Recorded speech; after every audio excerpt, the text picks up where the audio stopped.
nista najbolj prijazna. Največkrat se zgodi, da gre do stvari kar mimo nas, mi se pa tega sploh zavemo ne. Velikokrat ne najdemo niti časa, da bi počeli nekaj dobrega samo zase. Naučiti se torej moramo osredotočiti na najpomembnejše.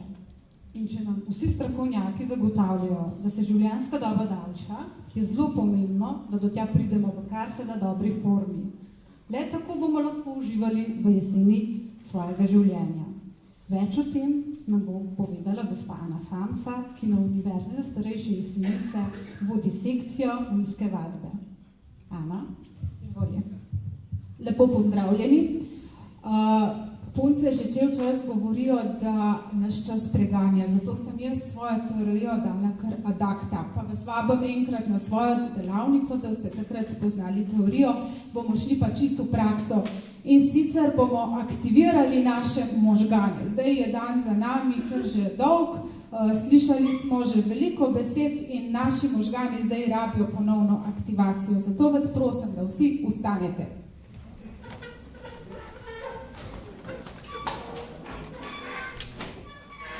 Zdaj, vem, da imate tudi vodo pri sebi in tisti, ki ima to možnost, je najboljše, da naredite požirek ali 2 vode.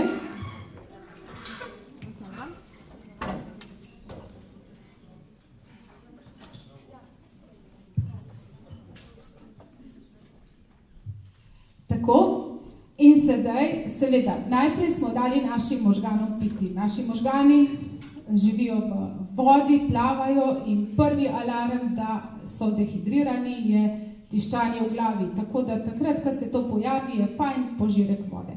Ali 2 ali 3. Druga stvar, ki jo naši možgani zelo veliko rabijo, je kisik. Zato vas bom zdaj prosila, da 3-krat globoko vdihnete. Ko vdihnete, date jezik na nebo. S tem sprožite naš prvinski gib, tik. Ko damo jezik na nebo, je to tik sesanja, ki nam sprošča užitek. In ko boste izdihnili, izdihnite na U. A prav, gremo.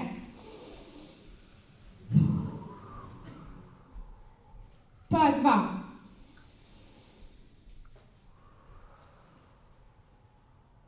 Pa 3. Naši možgani so dobili kisik. Sedaj bomo prebudili naše telo. Sicer smo imeli zdaj ravno kar odmor, kar je dobro, ampak kljub temu malo prebujenja nič ne zmoti. Vemo vsi, da je naše telo kompletno na podplatih in na rokah. Zato bomo najprej dobro poceptali.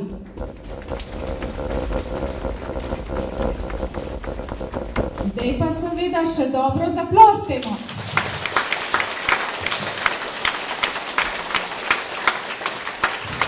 Odlično. Naše telo je zdaj čist pripravljeno na naslednjo vajo.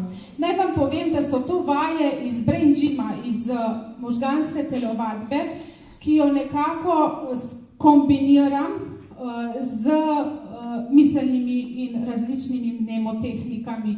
In moji učenci so zelo navdušeni, imamo se res fino. Tako da naslednja stvar bomo pojoče sovice. Spet, prosila vas bi, da pogledate v desno, kolikor lahko v desno, pa potem v levo, pa poskušate pri sebi razmisliti, v katero stran ste lažje pogledali, v katero stran je glava lažje šla. Ok. Zdaj bomo pa spet vdihnili. Ko vdihnemo, bo šla glava v desno in z izdihom bo šla glava nazaj proti sredini, s tem, da bomo sovice. Kako pa sovice se oglašajo? Ampak dejansko bomo izvajali zvok. Prej smo samo dihali, zdaj pa izvajamo zvok. In najprej prvi vdih bomo izvajali z našim normalnim glasom. Potem bodo naše sovice visoke, pa globoke. A prav? No, gremo. Vdih in gremo.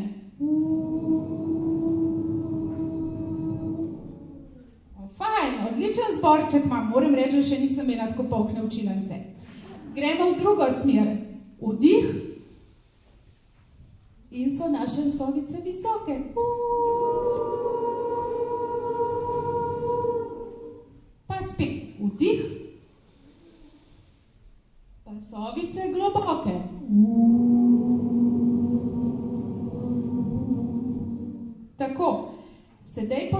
to še enkrat vse, brez da govorim. Prav? Gremo.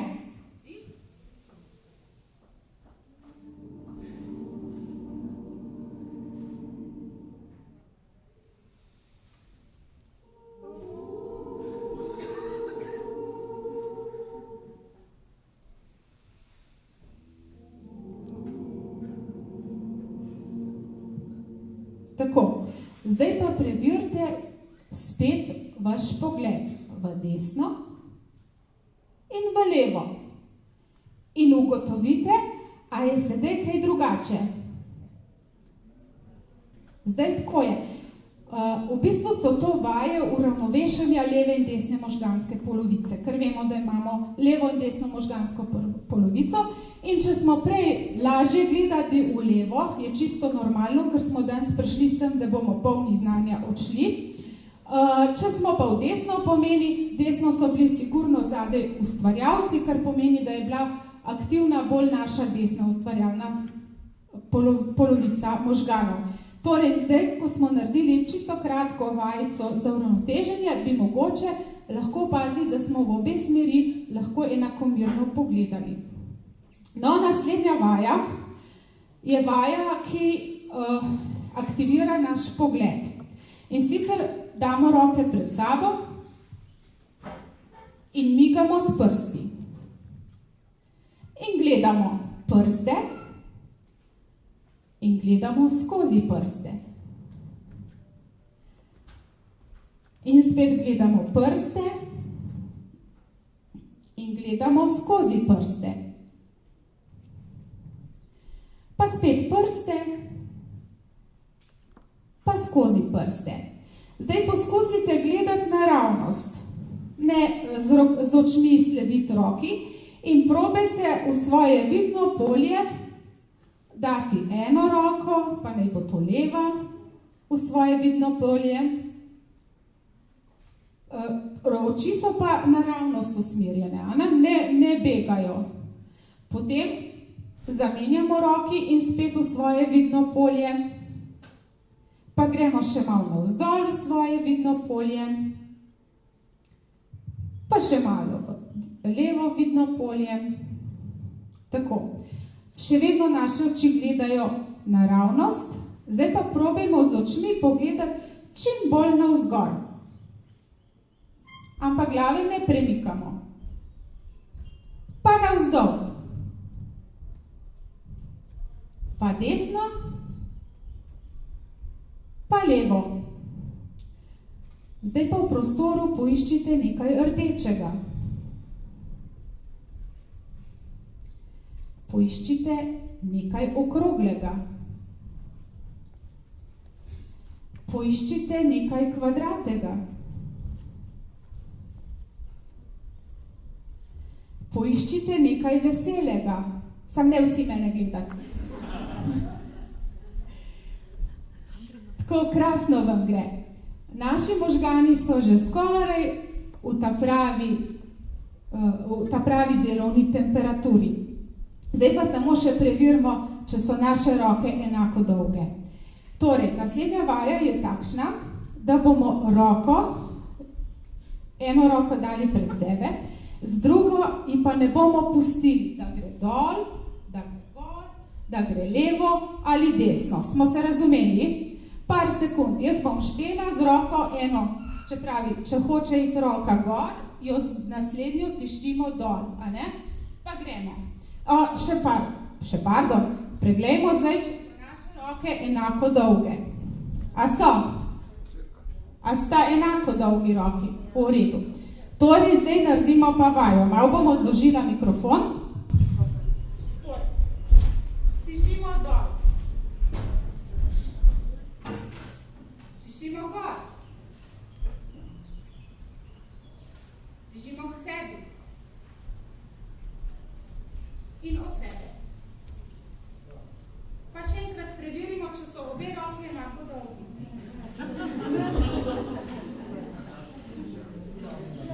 Ja, moramo popraviti, ne? Ker bo čudno izgledalo, če bomo prišli domov z dvema različnima rokama. Torej, popravimo še na drugi strani. Tišimo dol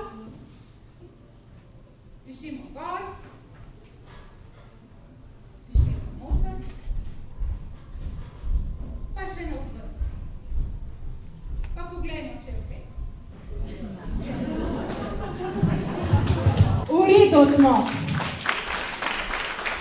Tako, jaz sem dala mojemu predavanju, recimo predavanju, sem dala naslov, ja, lahko se usedete, seveda. Hvala lepa za sodelovanje. Mojemu predavanju sem dala naslov en tak matematični. Neuroplastičnost možganov plus umska vadba je enako možgani v dobri formi. Kaj bi to pomenilo? Neuroplastičnost možganov se sliši tako učeno, tako strokovno, zdravniško in dejansko je to dognanje strokovnjakov, da v bistvu neuroplastičnost možganov pomaga, oziroma je tisti ključni dejavnik, ki pomaga, da je umska vadba sploh uspeh. In umska vadba je čisto vsako dejanje, ki ga delamo, da nismo na avtomatiki. Se pravi, vse življenjsko učenje.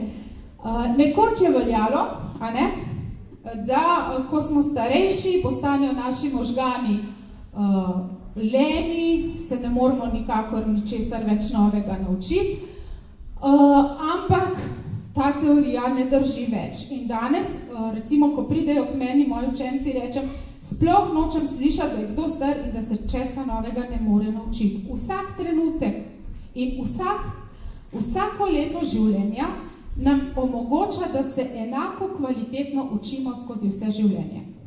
Torej, to nam omogoča neuroplastičnost možganov. Umska vadba je pa to, kar smo zdaj počeli, in sicer to, da smo z gibanjem aktivirali možgane, plus, kar vam bom dala za domačo nalogo, ker pri meni brez domače naloge ne gre. A ne, Toni? Torej, domača naloga je, da nocoj pred spanjem preberete en list knjige, eno stran knjige, tako da knjigo postavite na glavo. V redu? Pa še nekaj, da se podpišete z levo roko.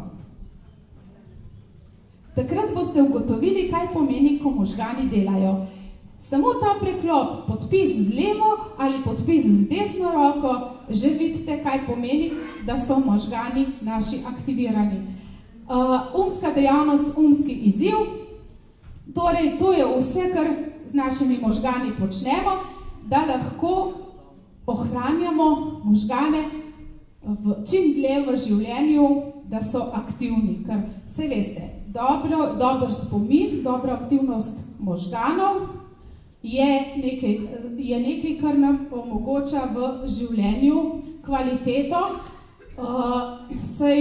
V bistvu bom rekla, da dober spomin, dober delovni spomin pomeni, da lahko načrtujemo jutrišnji dan in ne živimo samo še nekaj časa v preteklosti. Staranjem možganov učinkovito upočasnimo z zdravim načinom življenja, definitivno z gibanjem, s prehrano. In ena ključna stvar, ki jo velikokrat ponavljam pri svojih uporabnikih, je ta, da ohranjamo socialne stike. To je zelo pomembno in hvala vsem ustanovam, ki se za to trudijo. Zdaj, na nas samih pa je, a to izkoriščamo ali ne. Nikogar ne moramo prisiliti, so pa vsi, ki pridejo, zelo dobrodošli in dobro sprejeti. Tako da še moje zadnje načelo je, dobro pripravljeni možgani trajajo dlje. Zato poskrbite za to, da ste čim večkrat tukaj in zdaj. Se pravi, da ta trenutek povohate, kako diši dan, da slišite zvoke okrog sebe in da se domov peljete po drugi poti kot običajno. Hvala lepa.